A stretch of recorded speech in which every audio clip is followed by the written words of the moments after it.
গাইবান্ধায় গত কয়েকদিনের তীব্র গরমে হাসপাতালগুলোতে বাড়ছে শিশু রোগীর চাপ। তবে গতকালের স্বস্তির বৃষ্টিতে কিছুটা কমেছে তাপদাহ। সকাল থেকে মেঘাচ্ছন্ন আকাশ। জেলায় গত 15 দিন ধরে তাপমাত্রা 38 থেকে 42 ডিগ্রি সেলসিয়াসে ওঠানামা করছে। ফলে শিশুদের পাশাপাশি জ্বর, সর্দি, কাশি, নিউমোনিয়া ও ডায়রিয়া সহ নানা রোগে আক্রান্ত হয়ে হাসপাতালে চিকিৎসা নিতে আসছেন বিভিন্ন বয়সী মানুষ। কেউ ভর্তি হচ্ছে, আবার কেউ চিকিৎসা নিয়ে বাসায় ফিরে যাচ্ছে। তবে শিশু রোগীর সংখ্যা বেশি হয় চিকিৎসা দিতে হিমশিম খেতে হচ্ছে চিকিৎসক ও নার্সদের। গাইবান্ধার তীব্র গরমে হাসপাতালে বেড়েছে রোগীর সংখ্যা। এ বিষয়ে বিস্তারিত জানতে সরাসরি যুক্ত হচ্ছেন সহকর্মী কায়সার প্লাবন। প্লাবন, গাইবান্ধা হাসপাতালে রোগীদের চিকিৎসা ব্যবস্থা কেমন দেখছেন আমাদেরকে জানান।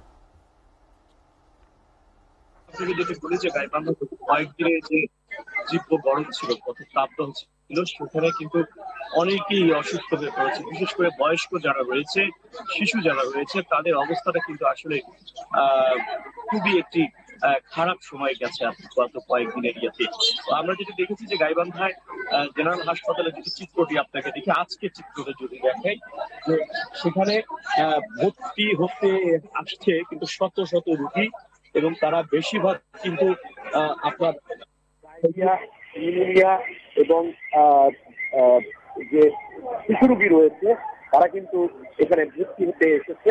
এবং তাদের যে অবস্থা সেটি হলো যে সকাল থেকে আমরা দেখেছি যে 1 থেকে 150-র মতো রোগী কিন্তু তারা ভর্তি হতে এসেছে। অনেকে প্রাথমিক চিকিৎসা নিয়ে চলে যাচ্ছে, অনেকে আবার কিন্তু ভর্তি হচ্ছে।